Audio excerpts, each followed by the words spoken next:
আল্লাহর নবী বিশ্ব নবী জনাবে মুহাম্মদ রাসূলুল্লাহ জোরে বলুন সাল্লাল্লাহু আলাইহি ওয়াসাল্লাম তিনি বলেছেন, হাদিস খানা বর্ণনা করেছেন হযরতে ওমর ইবনুল খাত্তাব রাদিয়াল্লাহু তাআলা।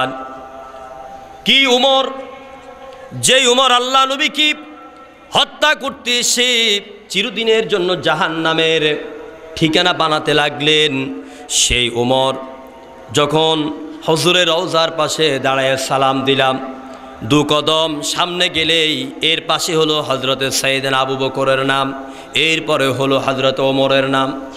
ওমরের নামটা যখন সোনালী কালারে দেখলাম, প্রতিদিন আমি সোনালী কালারের ওমরের নামটা দেখার পরে আমার ইতিহাসের পাতার কথা মনে পড়ে গেল।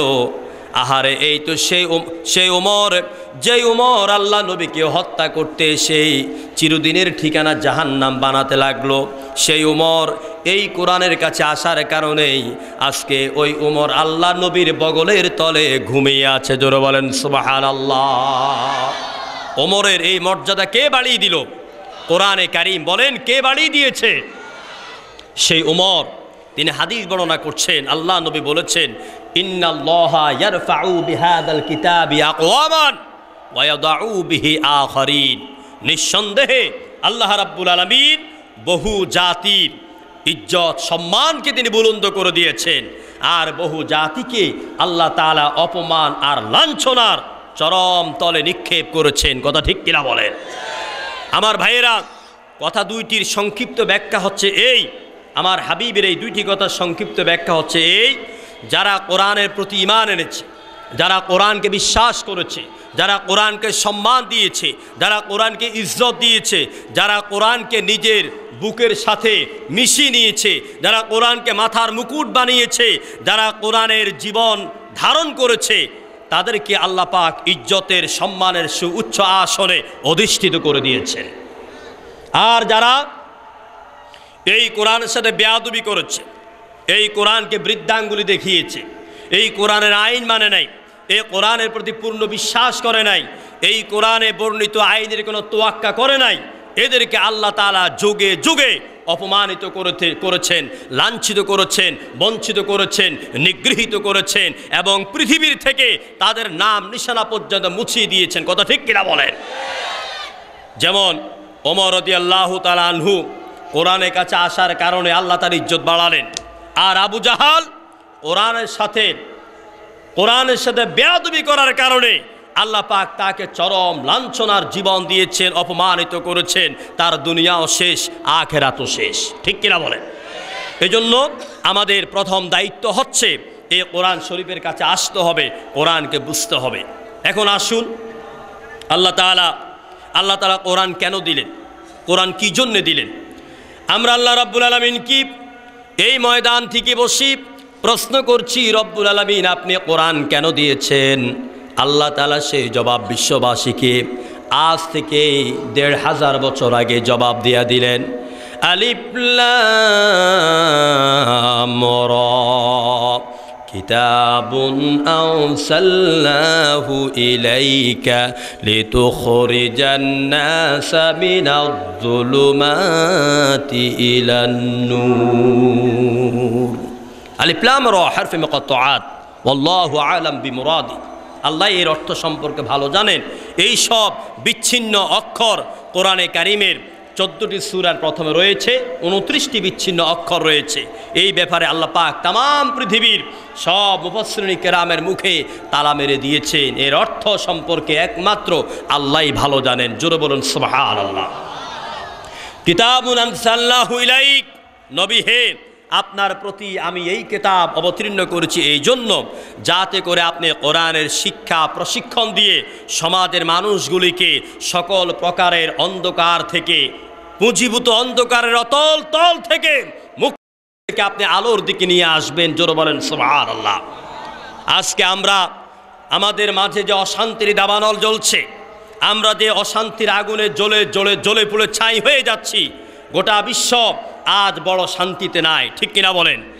গোটা পৃথিবীর মানুষ আজ অশান্তির দাবানলে জ্বলছে, তারই ধারাবাহিকতায় বাংলাদেশও এর থেকে মুক্ত নয়। আমরা কি খুব শান্তিতে আছি? আমরা কি খুব আরামে আছি? আমাদের হৃদয় আজ বড় ক্ষত বিক্ষত, আমাদের হৃদয় আজ আগুনের বহ্নি জ্বলছে। আমরা আজকে অনেক কিছু মুখ বুজে আমাদেরকে সহ্য করতে হচ্ছে। তবে এই কথা বিশ্বাস রাখুন, আল্লাহর প্রতি ঈমান রাখুন, আমাদের এই কষ্ট, এই নির্যাতন এবং মুখ বন্ধ করে থাকার এই অভ্যাস বা এই দিনগুলি বেশি দিন থাকবে না। ঠিক কিনা বলেন? বলেন ইনশাআল্লাহ। গগনে গগনে মেঘ ছেয়ে গেছে, ভয় পেয়ে গেছে অনেক আমরা। ভয় নেই তরুণেরা, ভয় নেই, পেছনে তার সত্যের সূর্য হাসে। ইনশাআল্লাহ বাংলার জমিনে এই আকাশে কোরআনের পতাকা ভাসবেই ভাসবে, এতে কোনো সন্দেহ নাই। ঠিক কিনা বলেন? আমরা সেই জাতি, আমরা ভয় করি না, আমরা মুসলিম। আমরা কি মুসলিম? আমি সংগ্রামী, আমি চির রণবীর, আল্লাহ কি ছাড়া কাউকে করি না ভয়, বল নারায়ে তাকবীর, নারায়ে তাকবীর। ঠিক কিনা বলেন? মুসলমানদের সবচাইতে অনুপ্রেরণা এবং শক্তির যে বক্তব্য হচ্ছে, সেটার নাম হচ্ছে আল্লাহু আকবার। এই তাকবীর দিয়ে যখন মুসলমানেরা ময়দানে ঝাঁপিয়ে পড়ে, তখন অমুসলিম আর নাস্তিক্যবাদী শক্তিগুলি কুকুর যেমন লেজ বাঁকা করে বনের দিকে পালাতে থাকে, কোরআন বিরোধী শক্তিগুলিও ময়দান থেকে পালাবে। ঠিক কিনা বলেন? আমার বন্ধুগণ, আল্লাহ রাব্বুল আলামিন কোরআন দিয়েছেন আমাদের ভাগ্য আকাশে নতুন দিগন্ত উন্মোচন করে দেওয়ার জন্য। এই কোরআন দিয়ে বিশ্বনবী একটি অন্ধকার সমাজকে তিনি আলোকিত করেছেন, যেই সমাজে ছিল আবু জাহাল, উতবা, সাইবা, এই সমস্ত বড় বড় কাফিরিরা, যেই সমাজে নারীদের কোনো ইজ্জত ছিল না, নারীদের সম্মান ছিল না, নারীদের ইজ্জতের কোনো গ্যারান্টি ছিল না, যেই সমাজে মানুষের অর্থনৈতিক নিরাপত্তার কোনো বিষয় ছিল না, যেই সমাজে দিনে দুপুরে মানুষ খুন খারাপি হতো, যেই সমাজে মানুষ নিরাপদে বেঁচে থাকার অধিকার ছিল না, সেই সমাজে আমার নবী, বিশ্বনবী জনাবে মুহাম্মদ রাসূলুল্লাহ সাল্লাল্লাহু আলাইহি ওয়াসাল্লাম তিনি কোরআন নিয়ে এসে একটি আলোকিত সমাজ তিনি বিশ্ববাসীকে উপহার দিয়েছেন। জোরে বলুন সুবহানাল্লাহ। আমার ভাইরা, কোরআনের শিক্ষাই পারে সকল অন্ধকার আর সকল বিপদ আপদ দূর করে দিতে, সকল প্রকারের দুর্নীতি দূর করে দিতে পারে একমাত্র কোরআনের শিক্ষা। কোন শিক্ষা বলেন? কোরআনের শিক্ষা। আজকে আমরা দেখতে পাচ্ছি আমার বাংলাদেশ দুর্নীতির চাদরে জড়িয়ে গেছে। ঠিক না? এক একজন আসে দুর্নীতির বিরুদ্ধে স্লোগান দিয়ে, দুর্নীতির বিরুদ্ধে 144 চালু করে। যারা এরকম স্লোগান দিয়ে আসে, আমরা দেখতে পাচ্ছি সবাই সেই দুর্নীতির চাদরে আবদ্ধ হয়ে যান। এর কারণ কি? এর কারণ হচ্ছে আমাদের মূল জায়গায়, আমাদের মূল সমস্যা। যে শিক্ষা পেলে, যে শিক্ষায় শিক্ষিত হয়ে মন্ত্রী হলে, এমপি হলে, প্রেসিডেন্ট হলে, সচিব হলে, আপনার প্রশাসনের বড় বড় কর্মকর্তা হলে, যেই শিক্ষা পেয়ে যদি ওইরকম মন্ত্রী এমপি হয়, তাহলে চুরি করবে না, ডাকাতি করবে না, সন্ত্রাস করবে না, মিথ্যে কথা বলবে না, মিথ্যা সাক্ষী দিবে না। সেই শিক্ষার নীতি এবং সেই শিক্ষার অভাব আছে আমাদের শিক্ষার সিলেবাসে। ঠিক কিনা বলেন? ওই শিক্ষার অভাব আছে। অর্থাৎ আমাদের শিক্ষানীতির ভেতরে কোরআনে কারিমের যে শিক্ষা থাকা দরকার ছিল, হাদিস শরীফের যে শিক্ষা থাকা দরকার ছিল, সেই শিক্ষা কিন্তু বিদ্যমান নেই। যতটুকু আছে এটা হচ্ছে আপনার ঐচ্ছিক, এটা না পারতে এটা এখানে সংযোজন করা হয়েছে। কথা ঠিক কিনা বলেন? আমার ভাইয়েরা, বিশ্বাস করুন, কোরআনকে যদি, হাদিসকে যদি পাঠে পাঠে ক্লাস 1 থেকে মাস্টার ডিগ্রি পর্যন্ত যদি ঢুকিয়ে দেওয়া হতো, মদ পান করলে এই শাস্তি, মিথ্যা কথা বললে ওই শাস্তি, জেনা করলে এই বিধান, ঘুষ খাইলে ওই বিধান, জনগণের মাল চুরি করলে এই বিধান, যদি কোরআনের এইরকম আয়াতগুলি সেট করে করে, হাদিসগুলি সেট করে করে পাঠে পাঠে 1 থেকে মাস্টার ডিগ্রি পর্যন্ত যদি শিক্ষা দেওয়া হতো, আর ওই ছাত্র যখন কোরআন থেকে মাস্টার ডিগ্রি পর্যন্ত পড়ালেখা অর্জন করে, শিক্ষা অর্জন করে যখন এমপি হতো, মন্ত্রী হতো, তখন তাদের পক্ষে কোরআন শরীফের বিপক্ষে, আলেমদের বিপক্ষে, ইসলামের বিপক্ষে কোনো প্রকারের স্লোগান দেওয়া, বক্তব্য দেওয়া তাদের মুখে সাজতো না। ঠিক কিনা বলেন? তারা কোরআনের শিক্ষা যদি বড় হতেন, কোরআনের শিক্ষা শিক্ষিত হয়ে যদি এমপি মন্ত্রী হতেন তাহলে আর এই দেশে দুর্নীতি হতো না। সুতরাং কোরআনের শিক্ষাই পারে আবু বকর তৈরি করতে, কোরআনের শিক্ষাই পারে ওমর তৈরি করতে, কোরআনের শিক্ষাই পারে ওসমান আর আলী তৈরি করতে। জোরে বলুন সুবহানাল্লাহ। এখন এই কোরআনের শিক্ষার কাছে আমাদেরকে আসতে হবে। কোরআনের শিক্ষা শিখতে হবে আমাদের মা বোনেরা। আমাদের অধিকাংশ মা বোন আজকে কোরআন শরীফ তেলাওয়াত করতে পারেন না। আমাদের অনেক ভাইয়েরাও কোরআন শরীফ তেলাওয়াত করতে পারেন না। এখানেই আমাদের সবচেয়ে বড় দুর্বলতা। আমার বন্ধুগণ, মা বোনেরা উপন্যাস পড়েন, গল্পের বই পড়েন, বিভিন্ন নাটক পড়েন, নাটক দেখেন। তারা তাদের জীবনে আবু বকরের কাহিনী পড়েন না, ওমরের কাহিনী পড়েন না, হজরতে ইউসুফের কাহিনী পড়েন না, তারা হজরতে খালিদ বিন ওয়ালিদের কাহিনী পড়েন না, তারা বিশ্বনবীর আদর্শ জানেন না। এই জন্য সন্তানগুলিকেও তারা এরকম আদর্শিক কাহিনী শোনাতে পারেন না। সন্তান যখন, আমি বলি, সন্তান যখন মায়েদের কাছে ছোট্টবেলা শোয় তখন সন্তান বলে, মা আমাকে একটু গল্প শোনাও। তখন মা তার জিনপুরীর কিচ্ছা শোনায়, গল্প শোনায়, লাইলি মজদুর কিচ্ছা শোনায়, অলকা ইয়াগনিক, কুমার শানু, এরপরে আশা ভোসলে, এই ধরনের বিভিন্ন শিল্পীদের কল্প কাহিনীগুলি মা বাচ্চাদেরকে শোনান। আজকে সন্তান স্কুলে গেল, যাবার পরে দেখে যে এক বাচ্চা তাকে এসে বলছে, বন্ধু শুনবে, আমার আম্মু গতকাল আমাকে একটা গল্প শুনিয়েছে। কয় কি গল্প? মা শুনিয়েছে যে হযরত আবু বকর নাকি ইসলামের প্রথম খলিফা। তিনি নাকি নবী করিম সাল্লাল্লাহু আলাইহি সাল্লামকে হিজরতের রাত্রিতে অনেক ভালোবেসেছেন, অনেক দিক থেকে পাহারা দিয়েছেন, হুজুরের সাথে নিজের জীবনকে উৎসর্গ করে দিয়েছেন। এইভাবে যখন গল্প শোনাতে লাগলো তখন এই বাচ্চাটা অবাক হয়ে গেল। তার ভিতরে আঘাত করেছে যে আমার মা আমাকে কি শোনায় আর আমার বন্ধুর মা বন্ধুকে কি শোনায়। আমার ভাইয়েরা, এই ছেলেটি আজ বাড়িতে গেল, রাতের বেলা ঘুমাতে এলো, মায়ের কাছে শুয়ে বলছে, মা আমাকে গল্প শোনাও। মা তাকে আগের মতো নীলপরি আর ডাইনি বুড়ির কিচ্ছা শোনায়। এবার বাচ্চাটার মেজাজ খারাপ হয়ে গেল। মাকে তো বেশি কিছু বলতে পারে না। মাকে লক্ষ্য করে বাচ্চাটা বলতেছে, মা গো আমার অনেক কিছু জানা হলো না, নীলপরি আর ডাইনি বুড়ি ভালো লাগে না। মা গো আমার অনেক কিছু জানা হলো না, নীলপরি আর ডাইনি বুড়ি ভালো লাগে না।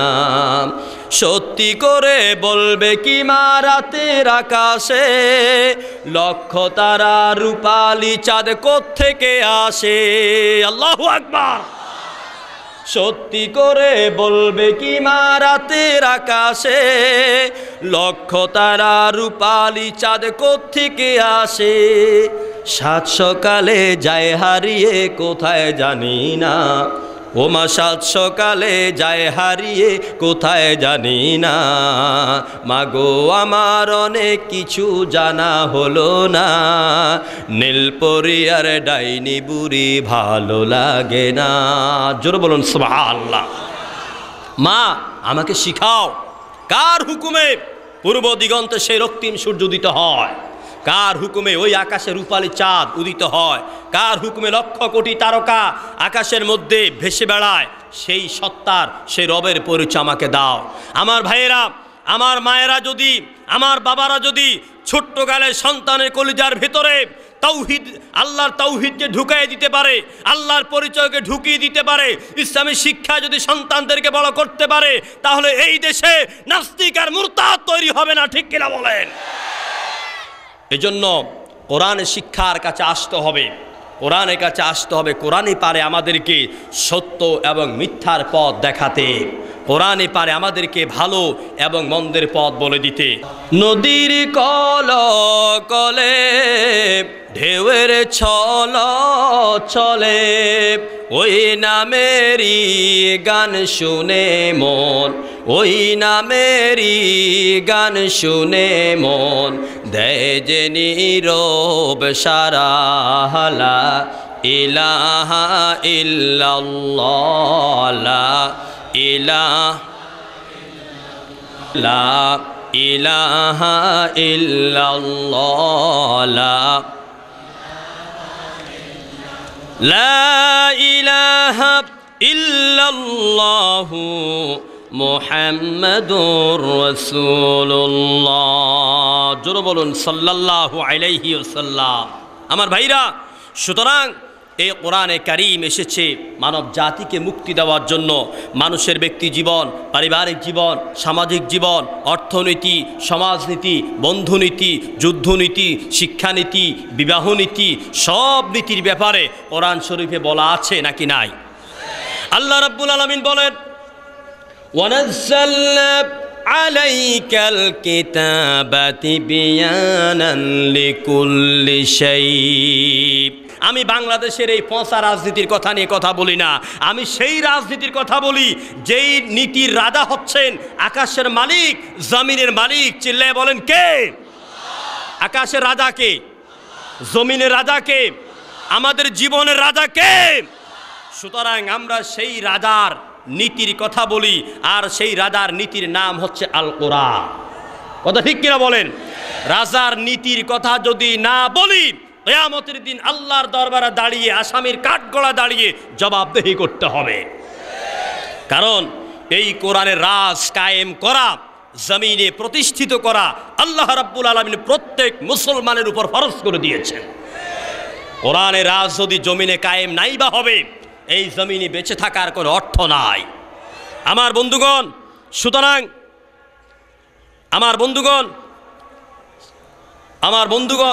সুতরাং আল্লাহ রাব্বুল আলামিন তিনি আমাদের রাজা, গোটা আকাশের রাজা, গোটা জমিনের রাজা, আর তার নীতির কথা হচ্ছে এই কোরআনে কারীম।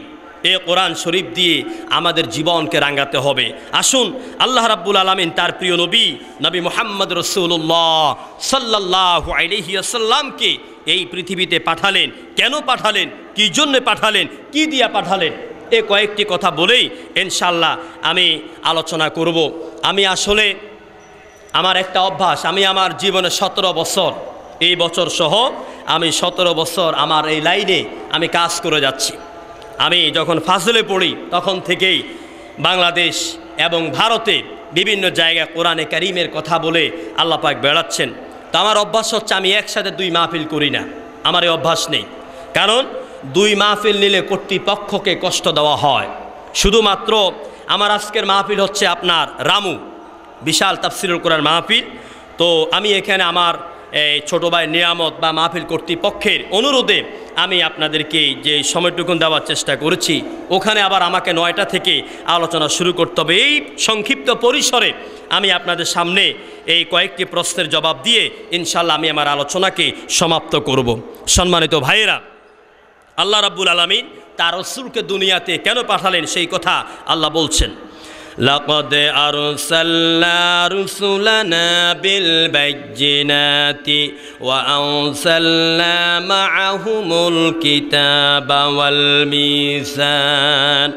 ওয়াল মিজানা লিয়াকুমান নাসু বিল কিসত ইলা আখিরিল আয়া। সূরা আল হাদীদ এর 25 নম্বর আয়াতের প্রথম অংশ আমি আপনাদের খেদমতে আরজ করেছি। ইরশাদ হচ্ছে, আল্লাহ পাক বলছেন, লাকাদ আরসালনা রুসুলানা, নিশ্চয়ই আমরা রসুল প্রেরণ করেছি, আর সাথে দিলাম বাইয়িনাত, ওয়া আনসালনা মাআহুমুল কিতাব, আর সাথে দিলাম কিতাব, ওয়াল মিজান, আর দিয়েছি মিজান। কেন? লিয়াকুমান নাসু বিল কিসত, যাতে করে তিনি মানুষের মধ্যে ন্যায় ইনসাফ প্রতিষ্ঠা করতে পারেন। এই জন্যেই আমার রসুলকে চিনার জন্য, আমার রসুলকে জানার জন্য, আমার রসুলকে বুঝার জন্য আমি আমার রসুলের সাথে এই 3টি কোয়ালিটি দিয়েছি। আমার রসুলকে 3টি যোগ্যতা আমি দিয়েছি। 1 নাম্বার নিয়ামত বা 1 নাম্বার যোগ্যতা হচ্ছে আমার রসুলকে দিয়েছি আমি বাইয়িনাত। বাইয়িনাত শব্দের এক অর্থ হচ্ছে মুজিজা, বাইয়িনাত শব্দের এক অর্থ হচ্ছে উত্তম চরিত্র, বাইয়িনাত শব্দের এক অর্থ হচ্ছে দলিল। এই বাইয়িনাত আমি আমার রসুলের জীবনে দিয়ে দিলাম, উত্তম চরিত্র, আর সাথে দিলাম কিতাব। কিতাব কেন দিলেন? নবীর সাথে আল্লাহ কিতাব দিলেন এই জন্য, কারণ আমার রসুলের যে অনুপম চরিত্র এবং চারিত্রিক যে বৈশিষ্ট্য, চারিত্রিক যে গুণাবলী, এই গুণাবলী বৈশিষ্ট্য দেখে লোকেরা আমার রসুলকে তারা খোদার আসনে বসায় দিত। এই জন্য আল্লাহ রাব্বুল আলামিন তিনি কোরআনে কারিম দিয়ে স্পষ্ট করে জানিয়ে দিয়েছেন যে রাসূল স্রষ্টা নয়, রাসূল হচ্ছেন স্রষ্টার সৃষ্টি। জোরে বলেন সুবহানাল্লাহ। এ কোরআনে কারিম তা বয়ান করে দিয়েছে, মিজান দিয়েছি, মানদণ্ড দিয়েছি, যাতে করে তিনি লোকদের মাঝে ইনসাফ, ন্যায় ইনসাফ প্রতিষ্ঠিত করতে পারেন। আমার ভাইরা, এখানে এই আয়াতের ভিতরে আল্লাহ তাআলা লাকাদ আরসালনা রুসুলানা, রসুল বলে আল্লাহ তার হাবিবের মর্যাদা দিচ্ছেন। কি রসুল আল্লাহ এই দুনিয়াতে পাঠালেন, কেমন রসুল, তিনি কখন এলেন পৃথিবীতে, এই কথাগুলো আমাদেরকে জানতে হবে। আল্লাহর নবী, বিশ্ব নবী রাহমাতে আলম 570 খ্রিস্টাব্দে তিনি এই পৃথিবীর বুকে আগমন করেন। কেউ বলেছেন 7 রবিউল আউয়াল, কেউ বলেছেন 9 রবিউল আউয়াল, কেউ বলেছেন 12 রবিউল আউয়াল। গ্রহণীয় মত হলো 12 রবিউল আউয়াল।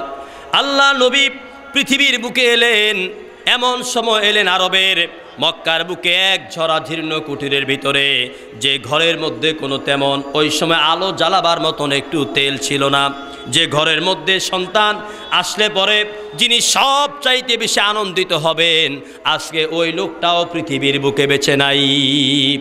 অর্থাৎ নবীদের পিতাজি, নবীদের বাবাজি হযরতে আব্দুল্লাহ, আল্লাহ নবীর জন্মগ্রহণের 6 মাস আগে আল্লাহ পাক তাকে দুনিয়া থেকে বিদায় করে নিয়েছেন।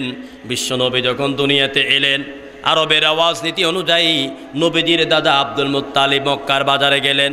মক্কার বাজারে গিয়ে তিনি ঘুরে ঘুরে বলেন, যারা দূর দূরান্ত থেকে বাচ্চাদেরকে দুধ পান করাবার জন্য এসেছ, আমার ঘরে, আমার আব্দুল্লাহর ঘরে একটা বাচ্চা আছে, ওরে তোমরা নিতে পারো, তবে তেমন টাকা পয়সা দেওয়া যাবে না, বাপ নাই, গরিব মানুষ, কেউ যদি ইচ্ছে করে নিতে পারো। নবীজির দাদার মুখে যখন এই বক্তব্য শুনে, তখন কেউ এই বাচ্চাটাকে আর নিতে আসে না। আমার ভাইয়েরা, মক্কার বাজার আজকে ভেঙ্গে গেল। নবীজির দাদার মনে অনেক দুঃখ, অনেক বেদনা, আমার নাতি গরিব বলে কেউ নিল না। তিনি এক পাশে দাঁড়িয়ে আছেন। পরিশেষে দেখেন একজন মহিলা আর একজন পুরুষ একটা মরা গাধা বা মরা ঘোড়া নিয়ে আগমন করেছে। তিনি ওদের কাছে দৌড়ায় গেলেন, বলল, তোমরা কোথায় থেকে এসেছো? ওরা বলল, তায়েফ থেকে এসেছি। বলল, কেন এসেছ? বলছে, আমরা বাচ্চা নেব, দুধ পান করাবার জন্য মাসিকভাবে কিছু মায়না পাবো। নবীজির দাদা আব্দুল মুত্তালিব বলছে, দেখো আমার একটা নাতি আছে, গরিব মানুষ, বাবা নাই, তেমন টাকা পয়সা নাই, যদি তোমরা ভালো মনে করো আমার নাতিটাকে তোমরা নিতে পারো। স্বামী স্ত্রী দুজনে পরামর্শ করলো, এত দূর দূরান্ত থেকে এলাম, একেবারে যদি খালি হাতে ফিরিয়ে যাই তবে কেমন লাগে, বাচ্চাটাকে দেখতে যদি আমাদের ভালো লাগে তাও তো ভালো, চলো গিয়া বাচ্চাটাকে দেখি, দেখতে ভালো লাগলে বাচ্চাটাকে নিয়ে যাব, টাকা পয়সা কম হোক। আমার ভাইরা, সিরাতের কিতাবে লেখা হলো, ওই মহিলা তার স্বামীকে নিয়ে নবীজির বাড়ির সামনে গেল। মহিলা তার স্বামীকে বলল, আপনি বাহিরে দাঁড়ান, আমি ভেতরে বাচ্চাটাকে একটু পর্যবেক্ষণ করে আসি। হালিমা বলেন, আমি যখন ঘরে গেলাম আর শিশু মুহাম্মদকে 2 হাতের আঞ্জলি করে যখন আমার বুকের মধ্যে আমি জড়িয়ে ধরলাম, আমার কাছে মনে হলো যেন চন্দ্র মাসের 14 তারিখ দিবাগত রাতের পূর্ণিমার চাঁদ যেন আমার বুকের মধ্যে ধরা দিয়েছে। আমার ভাইয়েরা, বিশ্ব নবী কি সুন্দর নবী, ঝলঝলে চেহারা, চাঁদের চেয়েও সুন্দর। শুধু নবী সুন্দর নয়, বরং নবীর মুস্কি হাসিটাও যেন চাঁদকে হার মানিয়ে নিত। এই জন্য লেখক কি সুন্দর করে লিখলেন, চাঁদের চেয়েও সুন্দর আমার প্রিয় নবীজির মুচকি হাসি, চাঁদের চেয়েও সুন্দর আমার প্রিয় নবীজির মুচকি হাসি। নবীর শরীরের ঘামের ঘ্রাণে হার মানিত গোলাপে বেলি। জোরে বলুন সুবহানাল্লাহ। কি সুন্দর রাসূল আল্লাহ পাক এই দুনিয়ার বুকে পাঠালেন। হযরত হালিমা বলেন, আমি শিশু মুহাম্মদকে নিয়ে আমার মরা ঘোড়ার উপর যখন আরোহণ করলাম, কয়েকটা মিনিট চলে গেল। কয়েক মিনিট পরে দেখি আমার মরা ঘোড়াটা আস্তে আস্তে শক্তিশালী হচ্ছে, আমার ঘোড়াটা একটু তাজা হয়ে যাচ্ছে। যখন আরও কিছুক্ষণ সময় গেল, আমার ঘোড়াটা তাজা হয়ে আবার দ্রুত গতিতে তায়েফের দিকে ছুটে যায়। আমার অনেক আগে যাওয়া বান্ধবীদেরকে পিছনে ফেলে আমার গাধা যখন তায়েফের দিকে ছুটে যায়, বান্ধবীরা ডেকে ডেকে বলে, হালিমারে, নতুন কোনো গাধা তুমি ক্রয় করেছো নাকি? হালিমা ডেকে ডেকে বলে, না, কোনো নতুন গাধা ক্রয় করি নাই, বরং এইটাই আমার সেই গাধা, যে মরা গাধাকে নিয়ে আমি মক্কার বুকে এসেছিলাম। আমাকে আল্লাহ রাব্বুল আলামিন আমার ভাগ্যে এমন এক বরকতের শিশু ঝুটিয়েছেন, যে বাচ্চা, যে শিশু উঠার পরে আমার মরা ঘোড়াটা শক্তিশালী হয়ে যায়। আমার ভাইয়েরা, সিরাত ইবনে হিশামের ভিতর লেখা হলো, আল বিদায়া ওয়ান নিহায়ার ভিতরে লেখা হলো, হালিমা বলেন, আমি যখন শিশু মুহাম্মদকে নিয়ে সামনের দিকে অগ্রসর হলাম, মক্কা আর তায়েফের মাঝামাঝি সময়ে যখন আমি এলাম, আমি দূরের দিকে লক্ষ্য করলাম 8 থেকে 10 জন লোকের একটা দল। ইসরায়েলি বর্ণনা এলো 8 থেকে 10 জন লোকের একটা দল। এদের দেখতে বখাটে লাগছে, সন্ত্রাসীর মতন মনে হচ্ছে। আমার দেশে দেখবেন যারা সন্ত্রাসী করে, যারা মানুষ মারে দিনে দুপুরে, ওদের চেহারাই হচ্ছে ব্যতিক্রম। কথা ঠিক কিনা বলেন? যারা সন্ত্রাস করে, যারা মানুষ মারে, এদের চেহারাটাই হলো ব্যতিক্রম। হালিমা বলেন, আমি তাদের চেহারা দেখেই আমি তো শিশু মুহাম্মদকে চিনতে আর আমার দেরি হয় নাই। আমি মুহাম্মদের দিকে তাকায় বললাম, ওগো মুহাম্মদ, সামনে বিপদ, সামনে বিপদ। এই কথাটা বলতেই আমি দেখলাম মুহাম্মদ আকাশের দিকে আঙ্গুলি তুলেছে। মুহাম্মদ আকাশের দিকে আঙ্গুলি তুলে আবার আঙ্গুলটা নামালেন, আর মুহূর্তের ভিতরে দেখলাম একটা আগুনের কুণ্ডুলি এসে ওই 8-10 জন লোকের দলটাকে জ্বালিয়ে পুড়িয়ে ছারখার করে দিয়েছে। আমার ভাইরা, কিতাবের ভিতরে এলো ওই লোকগুলি ছিল ইহুদি এবং খ্রিস্টানদের পাঠানো লোক। ওরা তাওরাতের ভিতর পড়েছে, ইঞ্জিলের ভিতরে জেনেছে এই দিনে শিশু মুহাম্মদ মক্কা থেকে তায়েফে যাবে। সুতরাং আজকে যদি মুহাম্মদকে শিশু অবস্থায় খতম করে দেওয়া যায়, তাহলে ওদের ভবিষ্যতের রাস্তা ক্লিয়ার হয়ে যাবে। বলে নাউজুবিল্লাহ। আমার ভাইয়েরা, আল্লাহ নবীকে এই পৃথিবীতে কে পাঠিয়েছেন? আরো জোরে বলেন, কে পাঠিয়েছেন? আল্লাহ রাব্বুল আলামিন সূরা তাওবার ভিতরে বলেন, লাকাদ জাআকুম রাসূলুম মিন আনফুসিকুম। আল্লাহ পাক বলেন, নিশ্চয়ই নিশ্চয়ই তোমাদের মধ্য থেকেই একজন সম্মানিত রাসূল এসেছেন। লাকাদ দুটি শব্দ, লাম একটা, কদ আরেকটি, নিশ্চয় নিশ্চয়। এখানে এরপর বলছে রাসূলুন, লামের উপরে যে তনবিন, এটা সাধারণ তনবিন না, এই তনবিনটা হচ্ছে তনবিন লিতাযীম, অর্থাৎ রাসূলের সম্মানার্থে এই তনবিন ব্যবহার করা হয়েছে। ইনি সাধারণ কোনো রসুল নয়, ইনি হচ্ছেন মহা সম্মানিত রসুল। ইনি বিজ্ঞানের দিক থেকে শ্রেষ্ঠ, ইনি দর্শনের দিক থেকে শ্রেষ্ঠ, উনি শিক্ষকের দিক থেকে শ্রেষ্ঠ, উনি রাজনৈতিক প্রজ্ঞার দিক থেকে শ্রেষ্ঠ, উনি সেনাপতির দিক থেকে শ্রেষ্ঠ, উনি স্বামীর দিক থেকে শ্রেষ্ঠ, উনি মানুষের নেতার দিক থেকে শ্রেষ্ঠ। চিল্লায়ে বলেন আল্লাহু আকবার। ইনি হচ্ছেন বিশ্ব নবী, আর এই নবীকে নিয়ে এসেছেন স্বয়ং আল্লাহ রাব্বুল আলামিন। সুতরাং আল্লাহ যেই নবীকে নিয়ে এসেছেন, আল্লাহ তার নবীকে একা একা ছেড়ে দেন নাই। আল্লাহ বলতেছেন, হে রাসূল, আমি আল্লাহ রাব্বুল আলামিন সার্বক্ষণিক আপনার পর্যবেক্ষক হিসাবে আছি। চিৎকার মেরে বলেন আল্লাহু আকবার। আল্লাহ যার পর্যবেক্ষণ ও দায়িত্ব নিয়েছেন, তার ক্ষতি কেউ কি করতে পারে? কেউ কি করতে পারে? সুতরাং ওরা চিন্তা করেছে আল্লাহ নবীকে আজকে খতম করে দিলে ওদের রাস্তা ক্লিয়ার হয়ে যাবে। আমার ভাইরা, ওই রসুলের ব্যাপারে যেমন তারা এই সিদ্ধান্ত নিয়েছে, আমার রসুলকে রক্ষা করেছেন কে? অনুরূপভাবে কোরআন শরীফের ব্যাপারে আসুন। আল্লাহ রাব্বুল আলামিন বলেন, ইন্না নাহানু নাযালনা যিকরা ওয়া ইন্না লাহু লাহাফিজুন। কোরআন অবতীর্ণ করেছে আমি, আর এই কোরআন সংরক্ষণের সম্পূর্ণ দায়িত্ব আমার কুদরত গ্রহণ করেছে। বলুন সুবহানাল্লাহ। যেই কোরআন কি আমার আল্লাহ রাব্বুল আলামিন অবতীর্ণ করেছেন, এই কোরআনকে বিলুপ্ত করার জন্য, এই কোরআনকে দুনিয়ার থেকে বিদায় করে দেওয়ার জন্য ১৫০০ বছর পর্যন্ত চেষ্টা ত্রুটি করা হয় নাই, ঠিক না? অনেক চেষ্টা করেছে দুনিয়ার থেকে কোরআনকে বিদায় করে দেওয়ার জন্য। কোরআনকে বিদায় করে দেওয়ার জন্য চেষ্টা করেছে কিভাবে? তারা একে একে কোরআনের দাড়িদেরকে তারা বন্দী করেছে, হত্যা করেছে, ফাঁসি দিয়েছে, সাইয়্যিদ কুতুব শাহিদকে হত্যা করেছে। এইভাবে যুগে যুগে কোরআনের দাড়িদেরকে হত্যা করেছে। হযরত খুবাইব রাদিয়াল্লাহু তাআলা আনহুকে ফাঁসির কাস্টে ঝুলিয়েছে। তাও কি তারা কোরআনের পথ থেকে দূরে সরে পড়েছিলেন? আমার ভাইরা, সুতরাং আমরা স্পষ্ট করে জানিয়ে দিতে চাই, যার কণ্ঠে দীর্ঘ 50 বছর পর্যন্ত কোরআনের আওয়াজ বাংলার আনাচে কানাচে ছড়িয়েছে, গোটা বিশ্বময় আকাশ বাতাসকে যার কণ্ঠের তেলাওয়াত মুখরিত করেছে, হাজারো হাজারো অমুসলিমেরা কোরআনের পতাকা তলে এসেছে। এই কোরআনের দাড়ির গলার মধ্যে যদি ফাঁসির রশি ঝুলানো হয়, বাংলাদেশের মুসলমানেরা এটাকে সহ্য করবে না, ঠিক কিনা বলেন?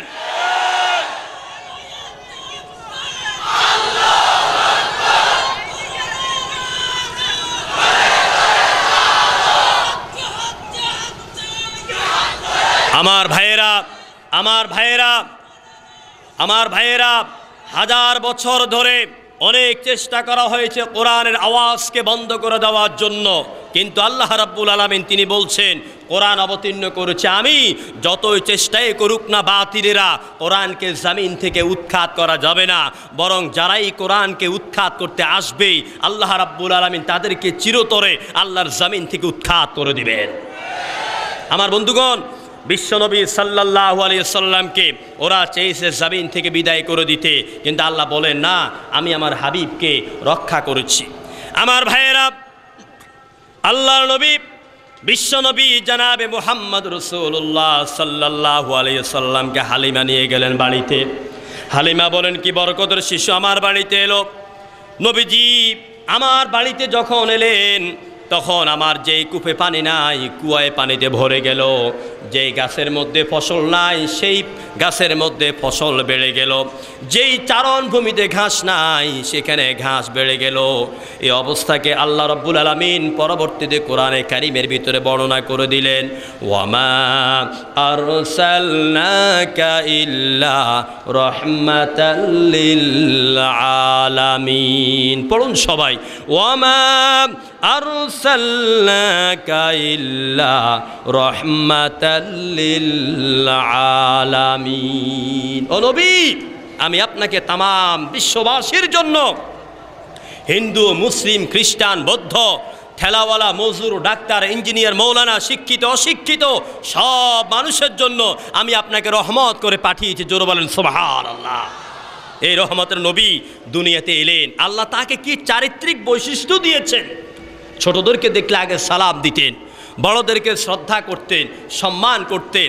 আরবের গ্রাম্য বেদুইনরা আসলেই রাসূলুল্লাহ আগে হাত বাড়িয়ে দিতেন। হাদিস শরীফের ভিতরে এসেছে, হুজুর ততক্ষণ পর্যন্ত তিনি তার হাতকে গুটাতেন না যতক্ষণ পর্যন্ত ওই লোকটা তার হাতকে গুটাইয়া না নিতেন। জোরে বলেন সুবহানাল্লাহ। আর এখন আমরা কি হয়েছি? বড় একজন মৌলানা হয়েছি, বড় ডাক্তার হলাম, বড় মন্ত্রী হলাম। গ্রাম থেকে যখন লোকেরা দেখা করতে আসে, তখন তার সাথে হাত মিলাইলে যেন আমার হাত পৌঁছে যাবে, এরকম আছি না আমরা? এটা কি রাসূলের আদর্শ? না, রাসূলের আদর্শ মানতে হবে। আমার ভাইয়েরা, আল্লাহ নবীকে আল্লাহ পাক কি উত্তম চরিত্রের অধিকারী করেছেন।